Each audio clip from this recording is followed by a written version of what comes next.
Welcome to the show, How to Buy a Homies. December is Interview Fest here as we celebrate all of the successes from 2025. Today's episode is with Shanta, a single mother who had a very clear goal. She wanted to buy a home. She'd been waiting for a while and she got focused, set a date, and got it done. There are tons of fantastic tips in here for first-time home buyers. If you're brand new, you can go to episode 400 and get the 10 basic steps that every first-time home buyer needs, as well as episodes 388 and 389. That's the playbook. And we're also going to put in the show notes today a very important interview episode. It's episode 363, and it was from last year. It's the story of a 19-year-old who ended up buying a home in last year's buyer's window of opportunity.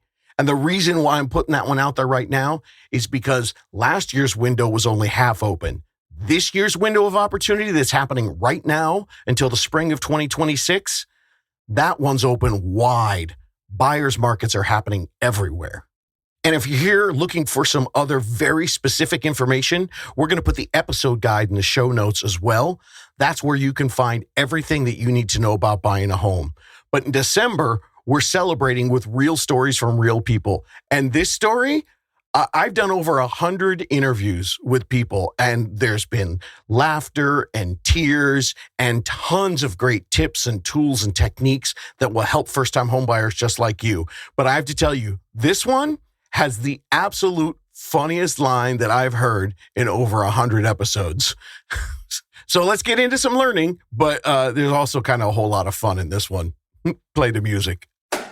How to Buy a Home educates, protects, and connects first-time homebuyers to qualified vetted realtors in their area. Whether you're looking for DIY information or step-by-step guidance, How to Buy a Home is the #1 resource for first-time homebuyers.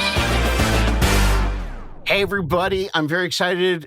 We've got another first-time homebuyer. It's another single lady. Woo! Very excited about that. This is Shanta, and she's hanging out with me. Are you just sitting in your car, girl? I am. Having a conversation with me? I am. My daughter wanted some Jamaican food, so we came to Salisbury to get her some food. Oh, bring me some jerk chicken, will you? She likes the oxtails. I got you, though. I got you. Oh, yeah? Oh, yeah. Okay. So tell us about yourself.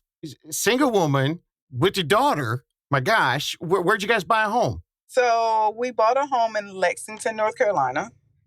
Cool. It's about 40 minutes from where I used to live. Now, was that because you had to afford it, or did you want to move to this area? I wanted to move to a more rural area. Well, that's nice. Yeah.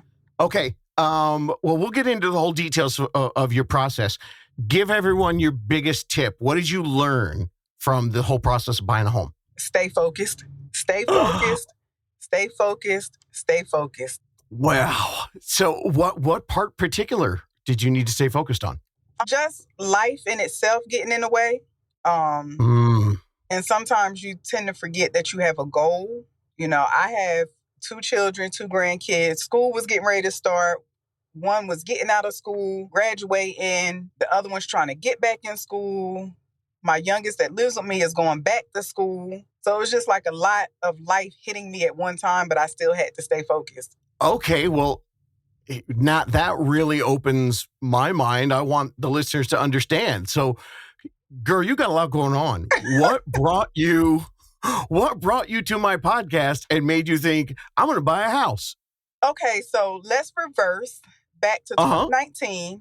I'm a veteran, and so I was working with another company and got pre-approved before COVID and couldn't get a COE. So it kind of discouraged me. And I was like, okay, well, by my 40th birthday, I'm going to buy a house. 40 came and went. I was like, no problem. COVID will do that to you. It'll mess up plans.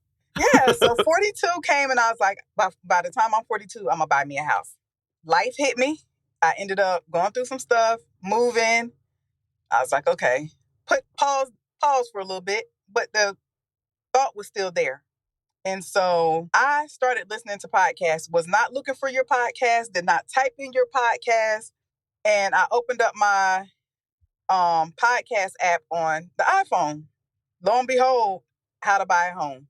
So I said, well, I don't believe in coincidences. Mm-hmm. And the fact that it popped up, I don't know why it popped up. I'm glad it did pop up. So I would just like listen nonstop in my car, no matter where I went, in the house, at work. So I'm a paralegal, and I was sitting at my desk working with the podcast on all day, every day. And I know you were like, well, you can skip around through this episode, find the ones that suit you. No, I went through all of them. I went back to the very first one where you said you re-recorded it because the sound on the first ones weren't good. Yep. That's because I was in my kitchen in the middle of the night with a little microphone going, I think I'm going to be a podcaster. Listen, I listen, and I still listen to them. Even though I had bought me a house, I still listen to them. I'm so excited because thank you very much that you found the podcast. And I do believe but I'm so excited that your journey, what you did, sticking through it, through everything. Yes. Did you at least at the beginning a few years ago understand the advantages of what the VA loan could do for you? Yes and no. Only because not being able to get my COE, it was kind of hard for anybody to say, hey, well, this is what the process is going to be. Explain that for the civilians. So a COE is a certificate of eligibility where you can pretty much purchase a home with no money down. And I have seen that slow up a lot of deals.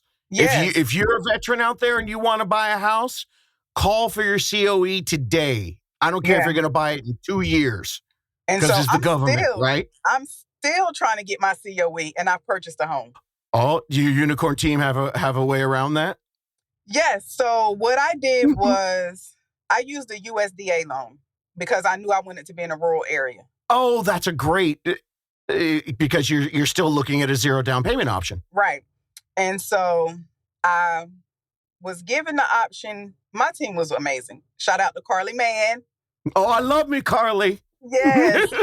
And so broker, I don't want to put her name out there because I don't know if she's comfortable with that. But she was amazing. All right. When I say them ladies had me from day one, the minute I met them, any question I had was answered. Off the clock, they were answering. I text 9:00 at night, I'm getting a response. So I was given 2 quotes, one for FHA and one for USDA. One for if I bought in May or if I purchased before May, because I worked 2 different jobs. And I was on one job for 2 years. And the paralegal, I had only been hired for like 8 months at the time. So you needed the extra time for that income to qualify. Right. And not waiting, I wouldn't have got qualified for nearly half as much as I got. Anything I asked, when I say it was smooth sailing, it was smooth sailing for me. I don't, honestly, real smooth sailing. I mean, well, considering how much you have going on in your life, that's fantastic. When people think about lenders and they just think of it like a price tag and they just shop around for the right rate, just listening to you, understanding that the idea of, okay, before May or after May. Mm-hmm. And I love the fact that your lender, your mortgage broker, actually, because you had the two of them together, it just goes to show that those online lenders, like, you never could have pulled this off. I mean, those 9:00 at night phone calls and the planning, the shaping of how to do this, not just a number taker, right? Right. When I say I met them and I asked the same questions I asked you when I first reached out to you. And it was funny because the energy I got from your response when I asked Carly, she looked at me and I got the same energy. She was just like, no. You don't want to do that. No. Well, because let's tell the folks what was going on. You were doing what makes sense. You were like, hey, I heard about these deals. Right. Can I get these deals? And you were asking about tax properties and short sales. Yes. And that's all. Yeah, foreclosures. That's all stuff if you're an investor. And that's what she was telling me. It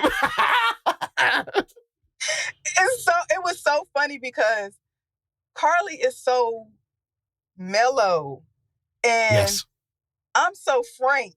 I'm just going, if it comes to my mind, I'm going to say it. And she's just so laid back, but professional and funny all at the same time. And so I'm telling her, I'm like, listen, she said, well, what do you need in your home? My first meeting. I said, you want the truth or lie or what you want to hear? And so I'm telling her, like, look, truthfully, I need a garden tub. That was the first thing I told her. I need a tub. I don't want to be standing up. I need a separate shower and tub if there's going to be one. I said, my kitchen sink cannot be facing a wall. Cannot face a wall. You want that like out the window view? Yes, or looking into my living space. I said, Yeah. Not looking at your neighbor. Right. I said, I gotta have trees in the yard for my dogs and 4 walls. That was the same list I gave you was the same list I gave her. Yep. I said, if I can get a porch, that's fine. If not, that's okay. Long as it's stable and the foundation is good, I'm okay. And so she laughed. She said, okay. She made sure she put down trees. And so when I had to wait a couple months because I met with her in February. We did keep in touch up until then. We did, I reach out, she'll reach out. She wanted me to get my savings a little higher. So that was the only thing really I had to work on was getting a little more money saved. She let me know numbers up front, like, hey, surveys, inspections, any type of thing, appraisals, this is what the price range is going to look like. So this is what your out-of-pocket costs may be, give or take here or there. My first meeting, I knew about how much money I was going to need just to have the things that were needing to be done before the purchase. And so important. I appreciated that. Sometimes I go on Reddit and I smack myself in the head. Like, why did I even do that? Because I want to see the people who need help. And they're like, hey, I got under contract for the house and this appraisal, it's $600. No one told me about this. And I'm like, you wrote an offer on a house with no one telling you have to pay for an appraisal? It blows my mind. And for you coming in with zero down payment, but months ahead of time, your team was telling you you still needed to save money. And they gave you pretty much the right amount, yeah? Here, where I'm at, you can shop around. But I went with the team, the people that she worked with, because she knows the quote, she knows. So when I say it was pretty much down to the penny, what I came out of pocket is pretty much what she told me. We had... For the inspector and the insurance and all that stuff? Yep. Wow. It was pretty much down to the penny. Which is important because you're watching home prices go up. You've already delayed this process for yourself 2 or 3 times. Yes. Your age keeps going up that we want to get in before. Yes. When I tell people now, for my 45th birthday, I bought myself a house. Yes. Oh, that is the best. And I'm assuming it's got the tub. Yes. And trees. And the yard. And trees. And the yard. Yep. Yes, and 4 good walls. So my house is fairly new. Oh, I have good. a new build, but I'm not the first owner. So that's a good thing. That's another thing I heard you saying, like new builds, I think my house was built 2021, I think. That was after the builder, so they didn't catch you in that thing where you have to use their team. Yeah. So, 2021, that person probably got a little equity and decided they were going to move up or do something else. Yet you got a home that you're not going to have to worry about those big ticket items for quite a long time. Nope. So that was one of the things I was asking Carly about, because I was like, hey, Carly, with the house being so new, do you think I should do this? She said, of course. Of course. Just because it's new doesn't mean that you don't need to do the inspection. Just because it's new, it doesn't mean that you don't. She said, because you can find something that somebody else didn't catch. And that's what happened. Yeah. Oh, yeah. So during my inspection, really? Yes, during my inspection, shout out to the inspection guy. I don't know if he wants me to put his name out there, but he was real cool. Hey, everybody just reach out to howtobuyahome.com and I'll get you in touch with Carly and she'll get you in touch with all her people. Yes. So when I say thorough, he was thorough. It's a lot, isn't it? Yes, but I didn't realize. I'm like, well, He went up in the attic and it was trusses that were broken, nails that weren't there, beams that had been split. And I'm like, but this is a new house. Not expecting And that. exactly. So that pretty much was like the only hiccup that there was, because I had asked Carly, I said, well, Carly, what if we put it in writing that we want this repaired and they wait till my due diligence is up before they kind of respond? Guess what happened, David? They waited until my due diligence period was up July 17th. They responded July 15th that they would repair it. Yeah. But they didn't want to get a structural engineer to come back out and sign off on it. So I paid for a structural engineer, which was perfectly fine. I mean, it's funny because you said, I told her from the beginning that I'm Frank. No, you know what? Bring them all on like you, girl. I like Frank. And so does Carly, because it makes it so much easier. And, you know that they have until a certain time to tell you yes or no, I'm going to do the repairs. And then what are your options? If they say no, your only option is to bail on the deal. But at that point, if you wait till after my due diligence, I'm stuck. Yeah. You get my money or you don't. You know what I mean?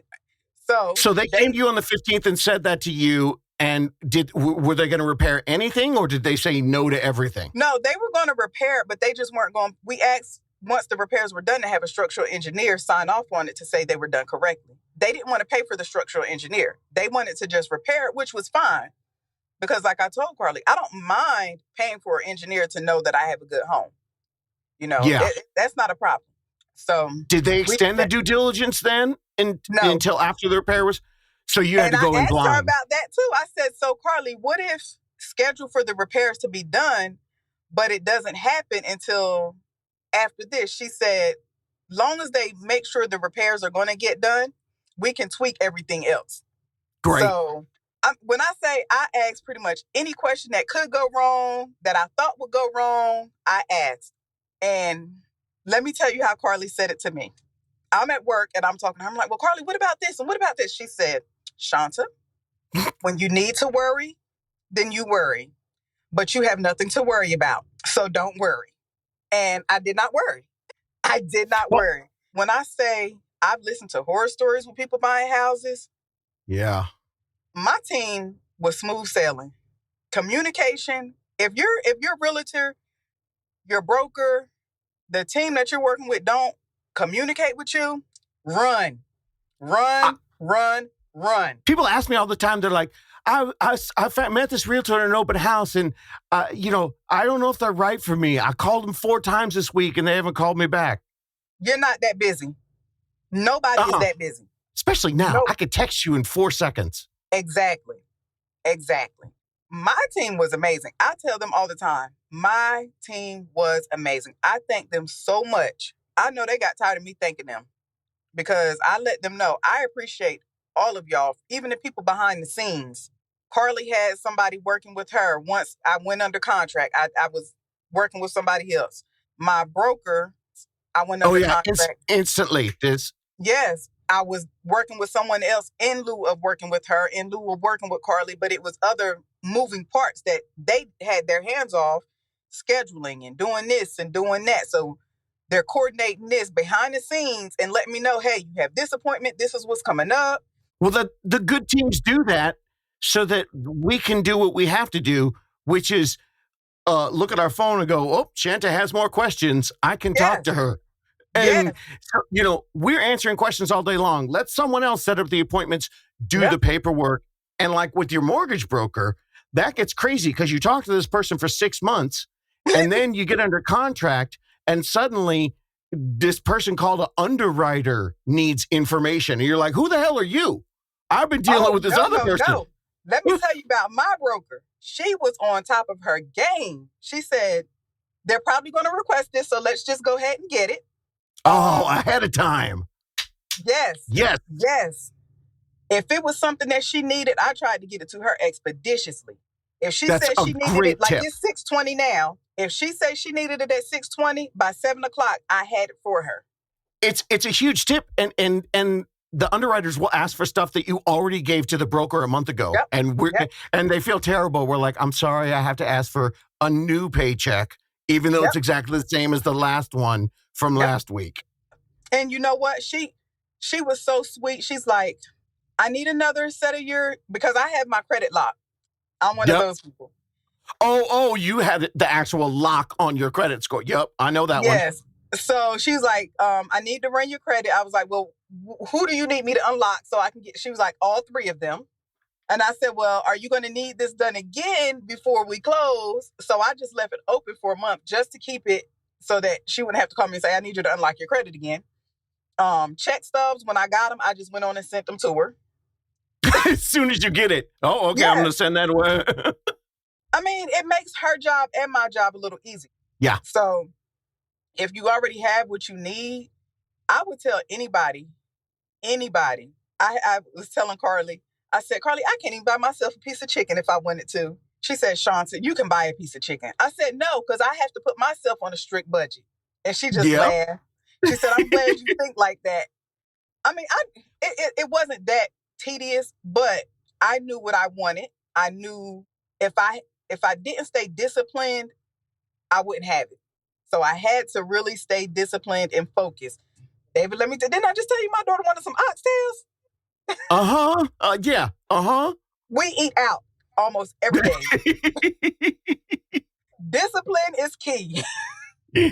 Well, and it's funny because I'm in the middle right now of right before we got on together. I'm talking about the last lease ever and kind of explaining it again to people, and that preparation.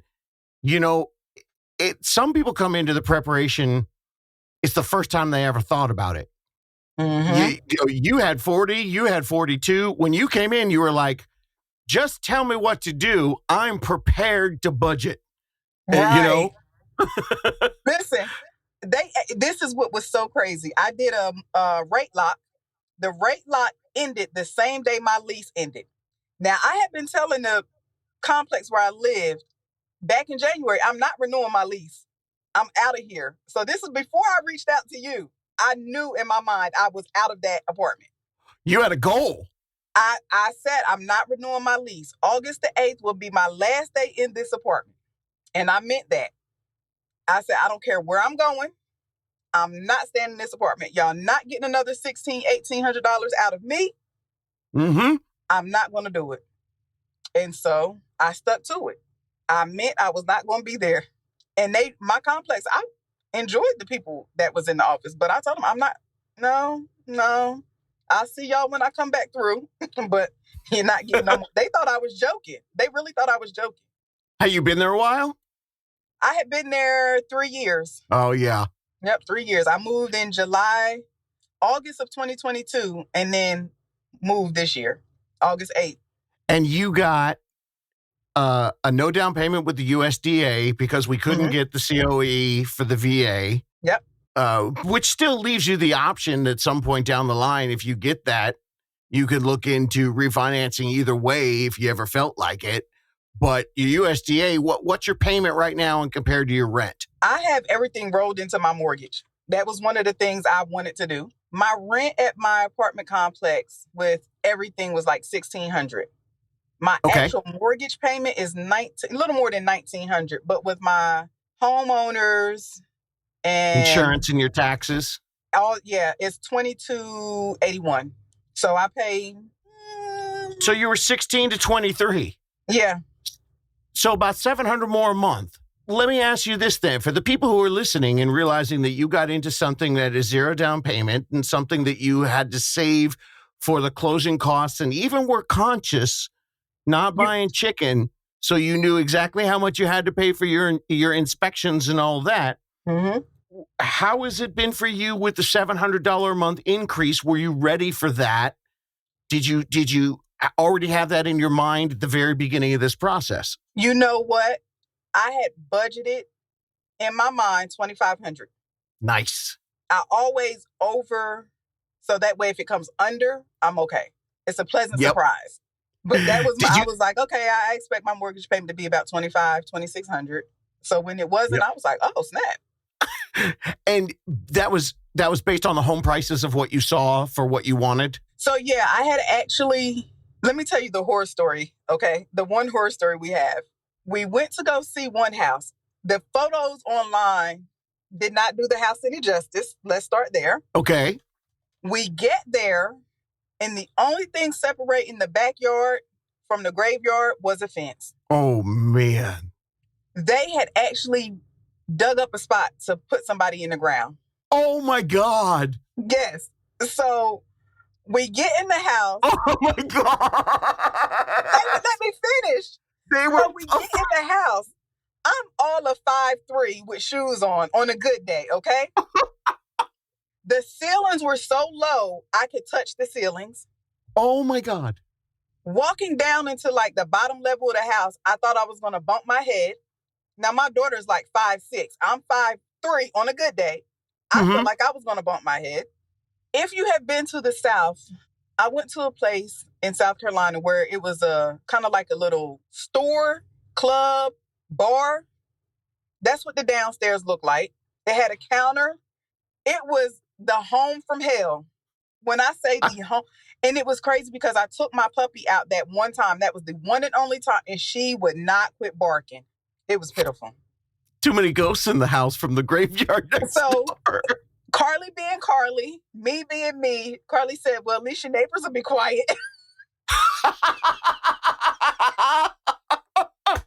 I said, exactly.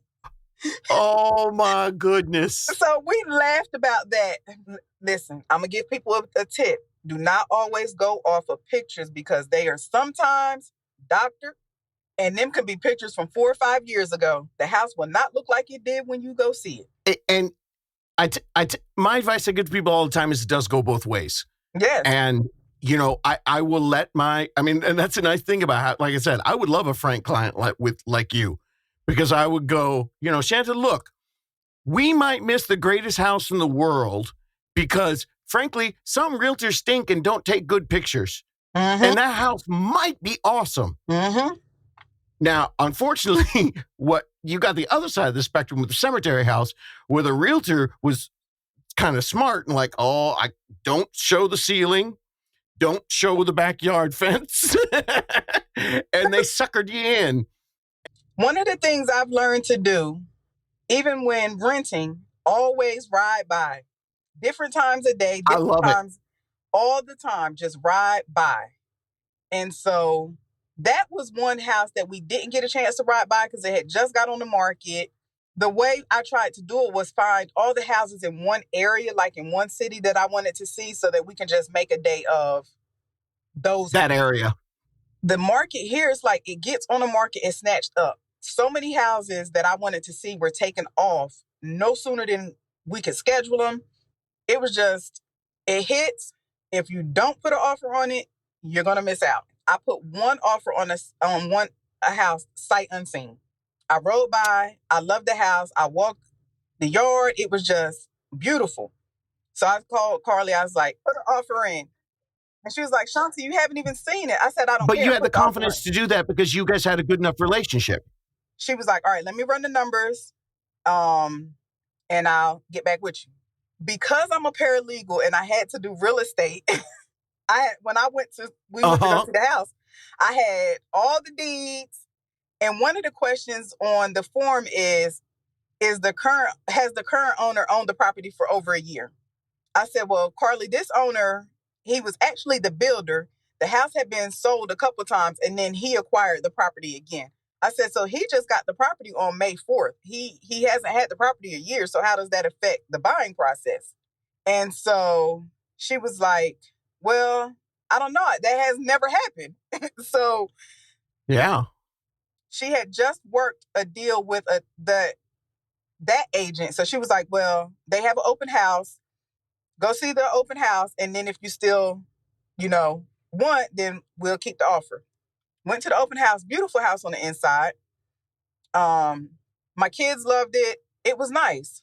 However, I would have been compromising. So that agent was like, well, we got one other offer that's supposed to be coming in, but right now yours is the only one that's on the table. That was on Sunday. Monday, Carly said she hadn't heard anything. Tuesday, she texted me back that afternoon and said, I got some bad news. They accepted the other offer. I'm so sorry. I said, why? I'm not upset. I said, I know how this game goes. And I told you from day one, what's for me will be for me. I'm not going to have to battle nobody to get what I want. The sellers will accept my terms and it'll be mine. And so that was the one house I put an offer on prior to the one I got. Wow. So what happened with your offer on the home you got? The house, they had it listed for $319,900. It had been on the market for over 40 days. I Wow, called when Carly. everything else is when everything else you have to write blind offers. So listen, I called Carly. I'm like, hey, Carly, this is the house. I seen it. I went out there, but they're asking $13,900. It's been on the market for over a month. Can we go in lower since it's been on the market for so long? Here, if it's on the market 2 weeks, it's too long. Yep. So she was like, let me look into it and I'll get back with you. She called me back. She said it's overpriced for one, for that area. She said, so this is what we'll do. And I told her, I said, Carly, you're the professional. I trust your judgment. What you say is what I'll do. I said, that's just like me. You hire an attorney and you expect me to know how to do my job. You trust me to do my job for that attorney so that you can get the best that you can get. And I trust you to lead me in the right direction when it comes to purchasing a home. So she said, this is what we'll do. We'll go in with this number, ask for $4,000 in closing. And I had just asked about the refrigerator. I was like, you think they'll leave that refrigerator? So she was like, I'll put it in. So they accepted the offer, but did not want to give me the refrigerator. I said, that's cool. I'm not going to miss out on my house over a refrigerator, Carly. That's stupid. Wait, did you get the $4,000 but not the refrigerator? Listen. So I go to take her my due diligence check that afternoon. While I'm there talking to her, their agent calls. Well, the sellers did not see that she was asking for $4,000 in closing. And she's looking at me like, oh my goodness, this is not good. And she gets off the phone and she tells me, I said, Carly, it's okay. It's okay. I'm not going to miss out on my house over them not doing what they were supposed to be doing and the agent not doing what she was supposed to be doing. That's okay. I'm not going to miss out on my house. We read the contract. We read it. I asked questions about it. So I read what I was supposed to read. I said, but it's not worth it, Carly. I want that house. She was telling me how we can work it so that I still get what I want and they get what they want. I said, okay, no problem. Write it up again. Wrote it up again. They accepted it. Yep. Wow. So she changed it. I'm guessing she changed it just to a different price because I think I saw like $313 was the final price, but yeah. That was, yep. And it appraised for that, so you were still able to get your credit. Yep. At closing, I paid $31.25. So, oh my good, I want people to understand it is not easy to buy a home. It is easy when you find the right people and you could close for $31.25. Yep. And let me tell you why I was actually going to get a refund check. Oh, yeah? I ended up waiting to the last minute to get a home warranty because I assumed that they would have one, and they didn't. And so I had talked to my girl. I can't say her name, but I talked to my girl. And she sent me the information. And like I told Carly, I trust you. So I'm looking at the closing disclosure, and I'm like, well, where'd my money go? That's the guy's honest truth. I'm looking at it like, where the hell did this I was supposed to be getting damn near $1,000 back. Where did this money go? So I'm talking to Carly, and she's like, oh, yeah. So your numbers are going to change because we went on and got the home warranty. Remember? And we had talked about it, so it wasn't no big deal to me. Yeah. And she was like, because you had mentioned certain stuff, I have a septic tank. So that was an issue for me to make sure my septic tank would be covered. So that was an add-on fee. And I ended up paying $31.25 after all was said and done. Wow. That's incredible. And to be in that position now, and like you said, this was a life goal.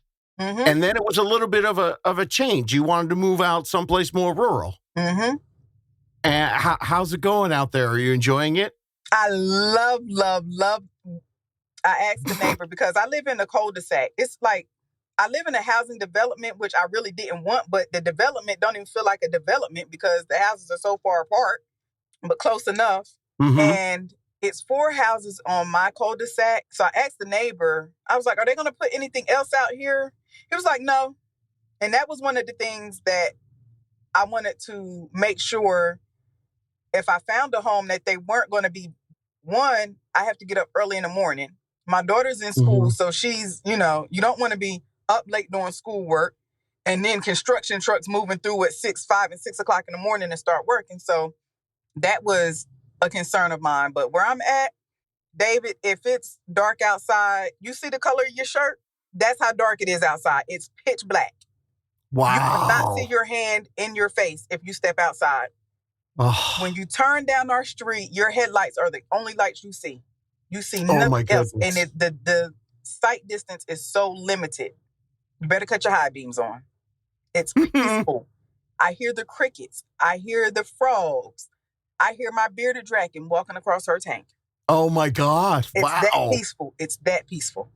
Yes. Oh, I'm so glad that you found us and you ended up finding that team because you're a go-getter. And if you didn't get with the right team, you might have done this before 40, but maybe could have been one of those horror stories. And instead, you end up being in your peaceful place listening to the frogs. I love it. Listen, looking back on it, I was telling my daughter, I said, even though I got approved when I was 39, my mind wasn't prepared to be a homeowner. Mm. I wasn't in a space mentally to be a homeowner. And I had to go through not being able to get my COE, not being able to, the right people around me to put me in that mind state. And so when I was in the last house that I was in prior to this apartment, I had put in my head, I said, I'm going to buy me a house. My move, after I move out of this apartment, because I knew then I was going to move into an apartment.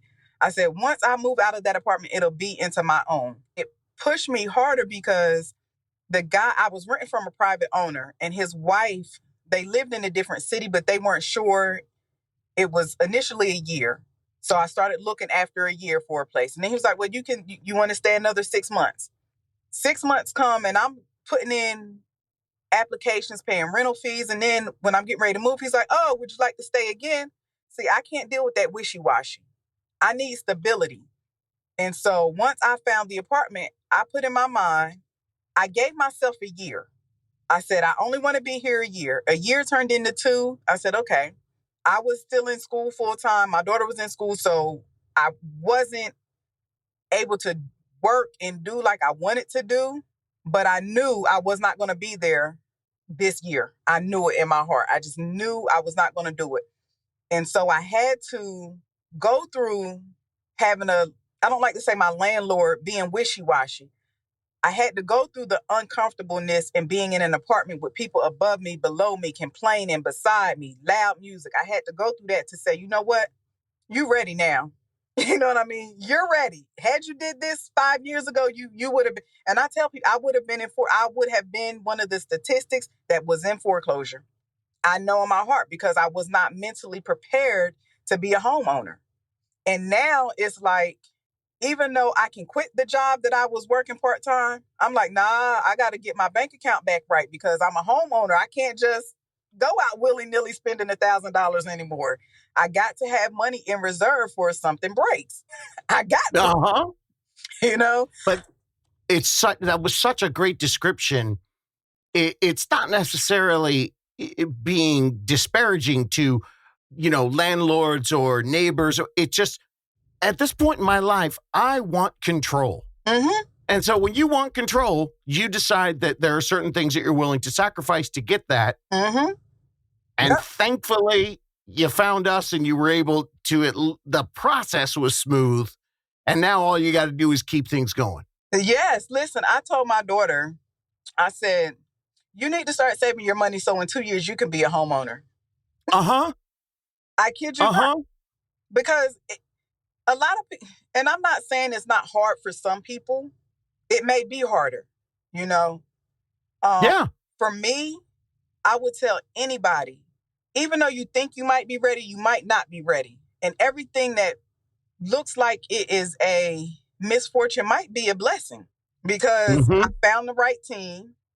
You know, everything was so smooth. Closing day, I kid you not, I was scheduled to close at 10:30. Paperwork did not get sent. Yep. And I'm like, oh my God, I got upset. I really did. I got upset and I got discouraged. And then I had to stop and think about it. I said, you know what, Shanta? What are you upset for? Everything has been so smooth. It would have been too much like right for closing day to just be perfect. When I say David, my whole process was so smooth. I mean, when I say nothing was wrong, like, you ever just wake up and have the perfect day? Uh-huh. That's how my home buying process was. It was perfect. And then closing day was like, okay, well, we got to push it back to this time. Push it back to this time because the Yep. isn't there. And I just had to look at it like it was too right for something not to go wrong. So I can accept this. I can accept this. I went to I will shout out Atlas Orange because they are the best. Okay. Those are my closing people. Great. They told me you can come and sit in the lobby because your paperwork is on the way. I drove 20 minutes to get to them, sat in the lobby. I promise you, me and my daughter were taking pictures in that lobby area. Went to sign my documents.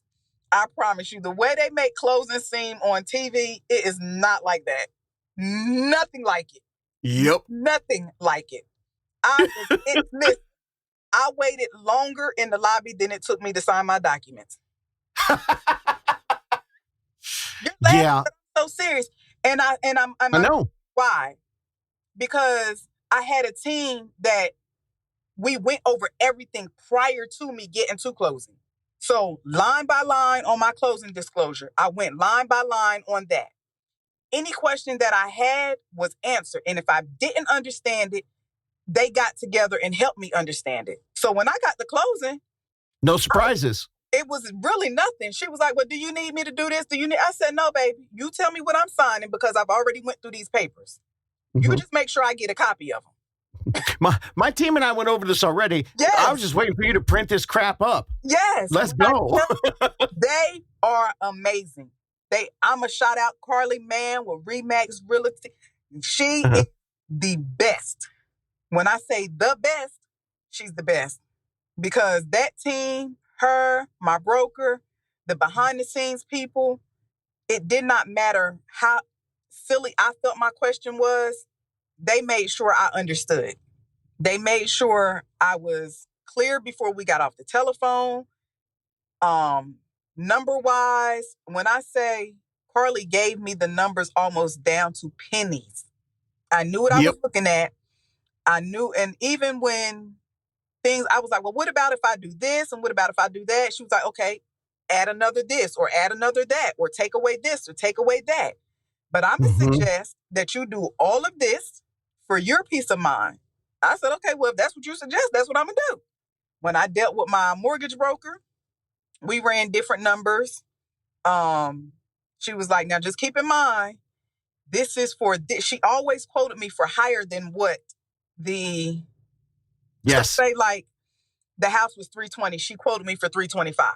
That's great. Yeah, just so that, what if I have to go up to 325? It's not a shocker when you know what I mean? So I knew what to get prepared for. That's why I said I already knew in my mind 2,600. So when she gave me these numbers, I'm looking at her like, are you serious? She's like, what? I was like, this is cheap. Yeah. It was so cheap to me. And for somebody that might be expensive. But for me, that's one of the questions you asked. What are you comfortable paying for mortgage? That was one of the first things they asked. What are you comfortable with paying for mortgage? I said, I would like to stay about where I'm at, but if I have to go up, I'm perfectly fine with that. I didn't want to put myself in a position where if I was to lose my job, I couldn't pay my bills. So that was my main concern. If I can't pay my bills without having a job, I don't need it.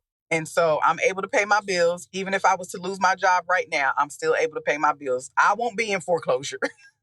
You know what? With the team that you have right now, it doesn't matter what life throws you in the next little while. You've got phone calls and a team that is going to make sure, because they know they've already set you up, and now you know you've got someone to watch your back for life. Let me tell you, I met a lady who was she was selling her house, but she lives in California. She's out there with you somewhere. And I was talking to her, and I'm like, oh, let me hook you up with my lady, because she's amazing. My team is amazing. I called Carly. I'm like, hey, Carly, do you mind if I pass your number along? Because this is what's going on. She was like, oh, sure, no problem. I'm like, look, reach out to my girl. She got you. You know what I mean? But her house was under contract. So yeah. And then she texted me a couple of days ago that deal fell through. It didn't work out. So the girl, you better reach out to my people. They're going to have that house sold for you in no time. Well, but I think the thing that is my favorite part of the whole story is that you had a goal, you adjusted the goal, you even had a house with a fresh grave, but because you had enough preparation with your team, we're sitting here right now and talking this story about you're telling me how easy it was, and you bought a house. What did you say? $31.25? Yep. That's incredible. Yes. I love it. Let me tell you, I wanted to tell you this too. You did another interview with someone, and it was a guy. I cannot remember his name. But he said he knew he needed to get out of his 2-bedroom, 2-bath apartment because he had 2 dogs, a cat, and a bearded dragon. Oh, yeah. When I tell you, I woke up out my sleep and I screenshotted it and I sent it to my kids. I was like, is David inside my house or something? Like, it's no way. David, I have 2 dogs, a cat, and a bearded dragon. A fish and a snail. This apartment is too small, all of us. And I was like, absolutely. And it was just so funny because I said, I understand what he's going through. I sent Carly a video of my puppy running around that yard, and I can feel love. And she was like, this is why I do what I do. This makes me happy when I get stuff like this. You know what I mean? And everybody does not appreciate their team, but I appreciate mine. You know, I understood she still had a life outside of me. You know what I mean? And I wanted her to still be able to do the things that she wanted to do because you're human. You know, you have other people that you work with. I'm not your only client, but I want you to know that I appreciate you. And if you can't make it, you can't make it. That's okay. We're going to get together. You know, and I tell you, I did not think anything was a coincidence, you know. Father's Day, she came out. And so I thanked her husband like, hey, thank you for sharing her with me on your day. You know what I mean? Because she didn't have to come out on Father's Day to show me a house. Yep. You know what I mean? And that to me meant more than anything because people tend to forget that they're human too. They have lives outside of their clients. And I wanted her to know that I appreciate her. I wanted her to know that I appreciate her husband. I appreciate her kids because they shared her with me. You know what I mean? Thank you for connecting me. You know, I want nights and weekends is part of the game, and Father's Day comes right in the middle of the busy season.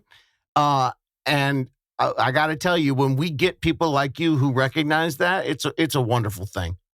And you know, I really want to thank you from my entire heart. You know, I really do, not just for your podcast, but just for doing what you do and the passion that you have behind it. It's because of people like you. You know, I love it. It's because of people like you. And the more stories that get out there, the more people are going to understand there is a better way to do this. Yeah. And like I say, you can do this. I done told my sister, I said, I'm going to send you this podcast I want you to listen to. I need you. I'm serious. I love it. Listen, I found one other podcast that's trying to be like you. I won't call them out, but if you look on there, you will find them. I probably know. But they are not you. They are not you. They do. I promise you. I tried to listen to one episode and I was like, what in the hell? What the F are you telling people? Yeah, it's, thank you very much for that. I appreciate that. And it is very sad that I have to come on and make sure that people hear the right thing. Yeah. But it's a big world, and when people connect with the right people, I can't stop all the horror stories, but the ones I can't stop are amazing. And it's such, I appreciate all that you say for me, and I appreciate all you say about thanking them. I'm reading between the lines with what you're saying, and you did a lot, and you should be very proud of yourself too. Well, first of all, you should be very proud of yourself for listening to every episode of me. And girl, I don't know, that's just nuts. How weird is it for us to be talking in person and not just like coming out of your speakers? Yes, it's weird. I was so excited. I was like, I'm finally get to meet him. I don't want to sound like a fangirl, but I'm a fangirl. I seen the shirt, right? And it was like, homies. And I started to buy it and wear it for today. I was like, no, I don't have to wear it. I don't have to let him know I'm a homie. My daughter was like, she was like, Mommy, what does he mean? Like, how to buy a homie? And I was like, the podcast is called How to Buy a Home. She was like, oh, homies. She's too young for the homies from the 90s that were Little the Things and Homie the Clown and Homie the Clown from Living Color. Like that was, Actually, my child has an old spirit. They listen to a lot of the older stuff. She knows Homie the Clown from In Living Color. Okay. She's only 22, but she's a lot wiser than most 22-year-olds. Well, when you reach out to a realtor and a lender and they don't call you back and they don't give you the right information, I give you full permission, everybody, to say, homie, don't play that and move on and get a unicorn. Okay. I cannot thank you enough. I appreciate you coming on today. Wear your shirt with pride. Send me a picture of it on your front porch. That's what I want to see. I sure will. And can I do the closing today? Oh my God, yes, go. You can do this. Looking for more DIY education or your own personal step-by-step guidance through the home buying journey? Since 2019, How to Buy a Home has been the #1 resource for first-time home buyers. So visit howtobuyaHome.com to get started.